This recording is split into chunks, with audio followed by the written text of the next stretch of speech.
ways to change it as well. Really? Yeah. Obviously you will have certain kind of language, like breakdown text language in Welsh. Like you would have OMG. Would you have a Welsh equivalent to that? You just shorten it out to use like a tiny bit of English in the Welsh. The written language is one thing. Yeah. Then the alaba is words are shortened. Yeah. T, instead of T-I, T. Just T. Gobeithio, go, T. T. I see. I can't call you on Skype at the moment. I'm on my phone, ATM, which of course means at the moment. It took me ages to work out why he was talking about cash machine. yeah. My phone and the cash machine. Go. I was at the beach and I was there with my friend Stefan and we were having a picnic. Suddenly in the distance we saw this scarecrow.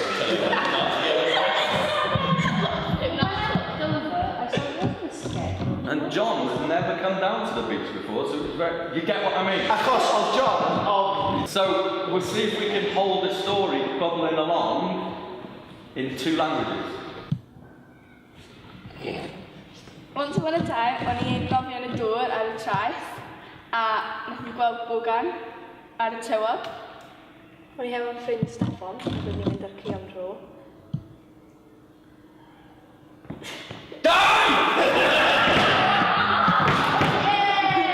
Roedd Jim yn yr ysbyty gyda ei car.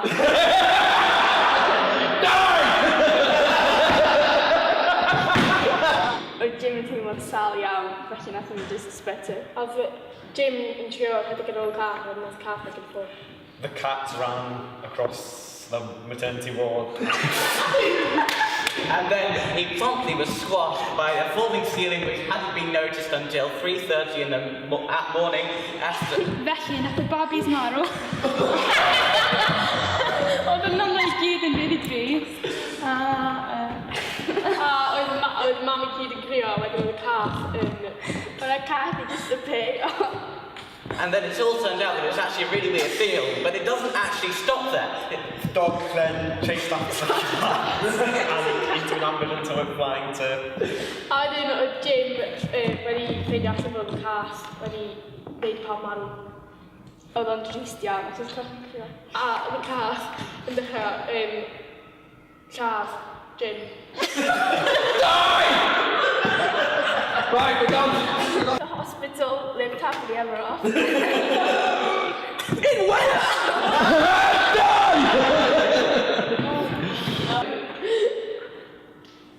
Once upon a time, there was a girl called Stacey who lived in a very small bedroom in the middle. And then, Stay there. I can't let you do that. You forgot. It's so hard. It must be so hard. A wedyn, nath o cerrig drog. Gath o cerdded ar ôl tyfu trai. He's mixing it up! Throwing out the rock was actually explosive. And so... Felly, nath y stafell ffrwydro fyny. And the cat who lived downstairs had a big fright. And then everybody said, and then they... A wedyn, nath ambulance dod i achub I dydd. And then they all died because it turned out that the bomb had actually turned out to be a cake, not the rock. And therefore, this was all happening whilst Jim the cat from the hospital was actually swallowing all the chocolate biscuits from the chocolate factory.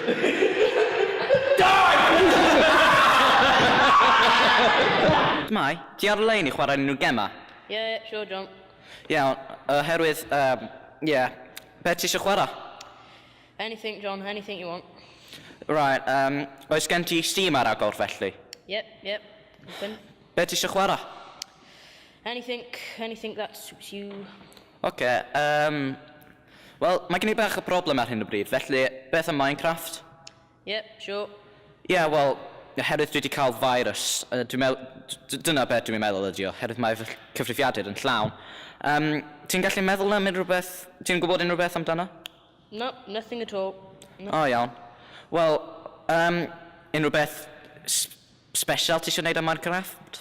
No, nothing. Iawn. Wel, dwi ar fy ffôn ar hyn o bryd, felly na I cloi'r galwad a wedyn fyddai'n ail galw ti ar y cyfrifiadur. Sound. Iawn, wel ydi wedyn. See it. So we can hold a narrative in both languages as an audience. If we don't speak Welsh or if we don't speak English, can we still gather the story and there's enough information that we can see what's going on?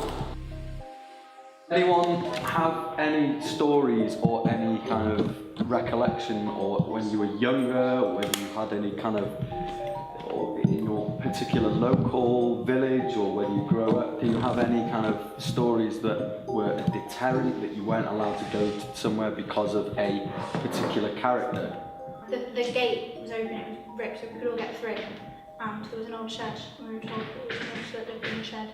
And then you'd have the 10-year-olds all tell us stories about the time they saw the monster. It was terrifying. Was there a name for the monster? No. It was just the monster? It was just the monster. It was a thing that was in the field. That's equally as scary that you haven't named it. When I first got told the story, I had a recurring nightmare for about a month. You know those things in a supermarket where you put a coin in and it spins down like that? I used to have a recurring nightmare that this monster, that it chased me to Sainsbury's and then it chased me down the hole. You'd have been to Glanllyn? Yeah. So have you ever been to Glanllyn? No. Here we go.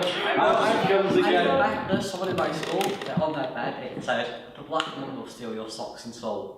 Yeah, my room in Glanllyn, it was room 13, and but they've taken the 3 off and put a 4 on, so they've got rid of room 13, but my room was room 13 in Glanllyn. There was one particular house about 3 doors up from my nana, where it was always dark. It was always, we knew the man who lived there, who was the son, who had been injured apparently in the war, had a wooden leg, so that in itself for a child was scary enough.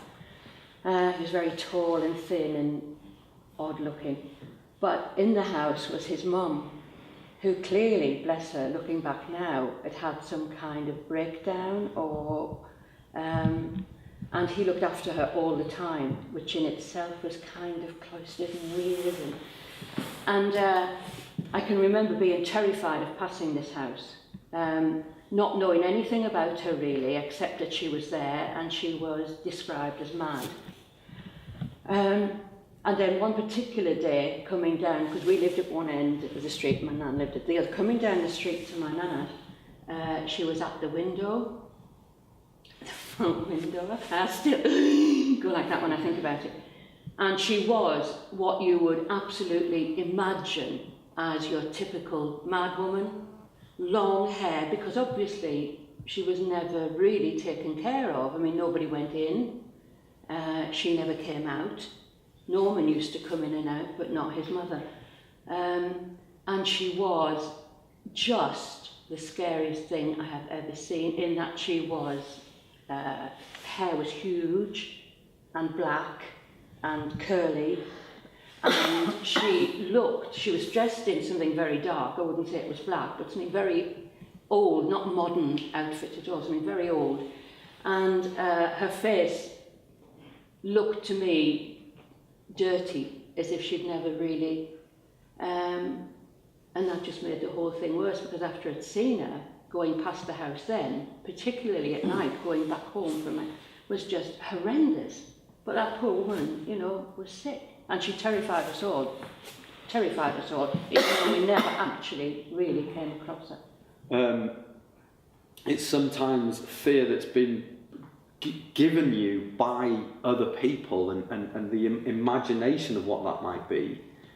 But it's human, and often the things that frighten us most are human. Your fear, explaining that story, is tangible to me. It's kind of, you can feel that kind of, and it's very interesting. Like my nan used to say to me, if you're not in before it goes dark, the boogeyman will get you. So you had to be in because you were terrified because you didn't want to be got by this thing. Yeah. But you never thought about, well, what is it? Or if you don't go to sleep before a certain time, the boogeyman comes out at a certain time. So it was used as something to persuade you to do something. It then masks the people who you're going to be talking about, the people who are predators, the people who appear to be perfectly normal and then suddenly turn out to be worse than the boogeyman could ever have been. This is in every culture. You know, it's not just a local story about North Wales, although it is. We find bogeyman and the idea of something that is a warning or something that is a pressing threat globally, and it's fascinating for me and as a creative to kind of see that and use it as a stimulus for a play about identity, about looking at the world and saying how is this particular character that we have in every society, how it manifests now in the modern world. Lauren, you can't wear that, you can't go there because there are people out there in this world who can do this, and she has always been like this to me, to the point where I was a child, I was so aware of absolutely everything. I think people are like, yeah, I'm scared of spiders or something. I'm not actually scared of anything because when I was little, I was petrified of being afraid. Right. I couldn't watch horror films because my mum was like, you don't know what this. And it got to the point where because my mum was so like that growing up, I kind of wanted to do all these scary things because I wanted to see how bad it actually was. And because she's been so aware, like, you can't go online and do this and that, I've been more and more like, it's not actually that bad. And I think that that's kind of quite dangerous because people in this society, because people's parents are more and more like, there's more and more dangers, kids are becoming more and more likely to just want to do it to see that it's actually not that bad. Testing they put in the system. Yeah, and I think it does make kids feel like they're invincible. They feel like, I can go and talk to so-and-so online and it's not going to happen to me because parents are so like, you don't understand. And I think it's kind of quite dangerous that it's flipped almost exactly the opposite way. Yeah. Because of young people using digital means of communicating, have lost a certain percentage of ability to read body language. So cannot perceive threat in the same way as perhaps someone in the previous generation or the generation before. So the threat of our bogeyman or our kind of deterrent that we have when we're growing up, don't go into that shed, don't go out late at night or 9 or say the bogeyman will get you. That threat is still there, but it's masked in a thing which we are all open to and exposed to daily, and it's completely faceless. So you've removed it again. Now it's how brave you are as a person to actually carry that on to the next level and maybe go, well, I can speak to this person, I can then meet this person. I've heard of many cases in my school, like people have hid behind another person just to talk to that person, and they would like get, I don't know, like isolated and all that. But like, I don't know if you guys have heard the TV show Catfish. That's exactly what I was thinking. Exactly, I love it. I've seen the film, but I haven't seen the TV show. There's loads of TV programs I've seen the film too, but it's basically about people pretending to be other people on the internet just to be someone else because they've been emotionally hurt or bullied or something like that, or they just want to speak to that person, but and then they'll get proper attached to that person and other people go find out who it is. But I mean, like thinking, if you are talking to someone that you've never met online, but just imagining that that person isn't that person who you think it is. Who they're telling you exactly. They are. I just think that would be so horrible, and I would absolutely like hate it. There's a lot of like the bogeyman stories online with like this post or else she'll come and warn you or kill you at like 3 o'clock in the morning. So when I was younger, I'd like it straight away. Right. Or like, but when you're older, you kind of just, you realise that, it's not really going to happen. When I first went to school, I was just left to go on my own. My mother took me on the first day, and thereafter I went on the bus on my own. But she told me that there were, all along the route, she had friends who would keep an eye on me if I dilly-dallied or misbehaved on the way, they would see me. And she didn't tell me where these people were, so every time I saw somebody looking out of the window, I thought, God, it's one of them, you know. And it was like living in a sort of police state, you know. People bare their souls on the internet, like you said, the power you had knowing something that somebody didn't know about you. If you wanted to do that to another woman or something, I mean, you say you find them on Twitter. If you scroll back maybe, I don't know, a year across all their tweets and you read these tweets of this girl, oh, she's so upset this day, and if you just pay attention to that, the information is there. It is so easy for a man to pretend to be a boy and say all the right things because a girl might retweet something like, oh, I wish boys would bring me roses, and because the information is there, they're telling everyone what they want, and it is so easy for a boy to pretend to be everything for anyone to pretend to be everything that this girl wants, because the information of all these things that this girl wants is just there. My mum does it. If we go out for dinner, she says where we're going, she's tagged the place on Facebook, she's tagged all the family in it, and my dad's like, if someone was stalking you, they'd know exactly where you were 24 hours of the day. And she always says, we've just left to go on holiday, everybody knows the house is free. And it's in America where the parents would set up, you may have seen it, set up a scenario where someone's been chatting online, they would, you know, it's a female friend or a male friend, and then they basically they'd set up like a fake kidnapping or a fake sort of assault scenario and scare the awful out of them, and then the parents would turn up and say, what have I told you? Because that's what happened could happen. Yeah. Telephone comes in, we're having a telephone in the house, and your number's in the directory. Anybody could call the house. Anybody can call that number, talk to my daughter while I'm out. We touched on that yesterday when we were saying you would normally get a gatekeeper, you know, with the telephone as a medium. You know, we were saying like remembrances of our generation, and probably yourself, you probably remember having the phone was answered by a parent, and okay, you could pretend to be somebody else, but you always had that level of security through, you know, the kid, you shouldn't pick up the phone, or you shouldn't talk on the phone if no one's in the house and things. So the gatekeeper now is gone. My best friend, she'd been talking to this girl online, and then she met up and it wasn't her. Because in school, anyway, I've got quite a big friendship group, like there's a big group of us, but there's about 2 of them that I would actually trust with something really personal. And it's the same with Facebook, like probably 10 out of all the people that I have on Facebook are people that if I was in trouble I'd talk to, and like I've got all my family members on there, and then like my friends, but a lot of them are just I never even talk to them at all, and it's like that, there's no point in them even being there. It's more even just to see what they're doing. We're all assuming that it's a voluntary action to go out and meet someone that you've spoken to but you don't really know them. What about, is there any duress, any threat?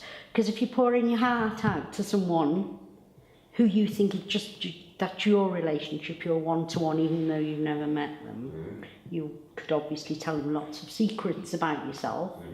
So you know, there could be a threat there. Blackmail.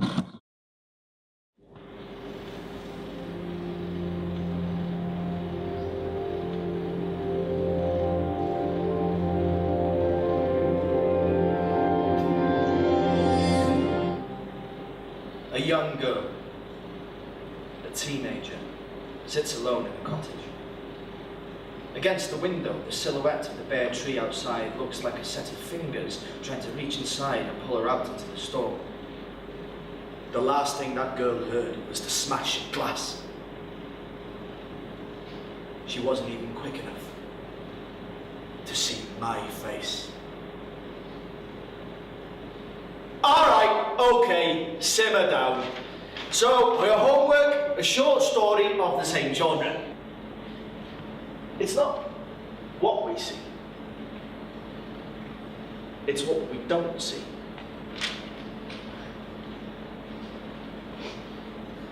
Try not to scare yourself senseless. Class dismissed.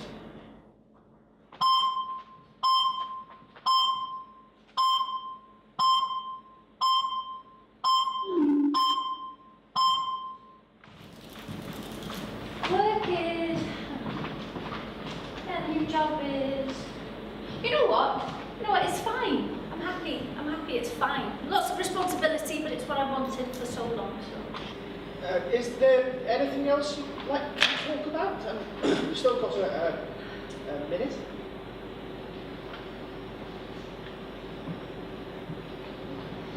Hi, my name's Jeff.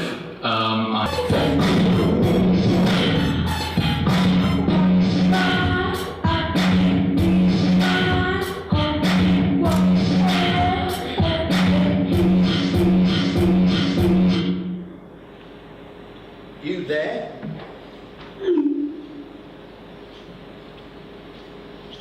I know you're online. Hi. You okay? Okay. You too? Don't really want to talk though, so Just wanted to ask about homework. English. Don't know what to do. What you doing? Question mark.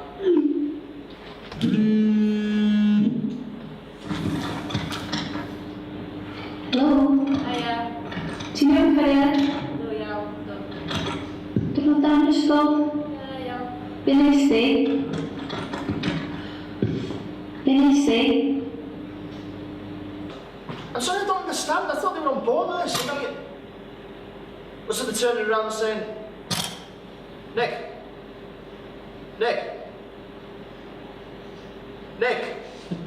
Can you hear me? Nick? Oh, you don't. I need this.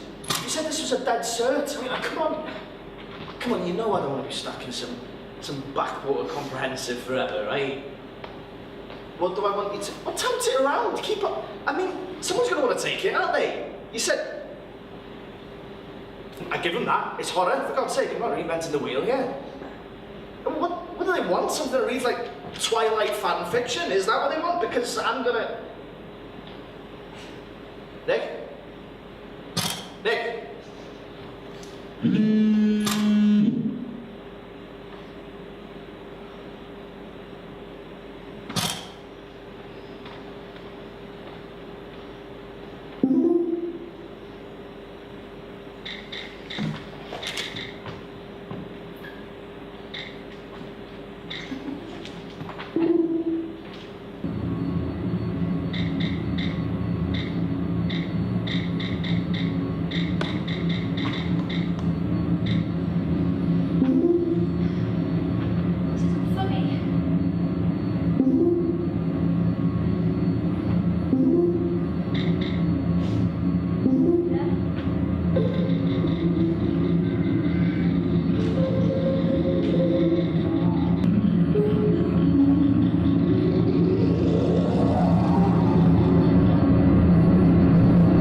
It's not pornographic. It's not. That's a matter of opinion. Yes, exactly. That's a matter of My opinion is that it is pornographic. And Stephen, it is my opinion that is important here. Your teaching methods. My teaching methods? I've asked Mrs. Murray to cover your 11 o'clock. Why don't you sit down? Ah.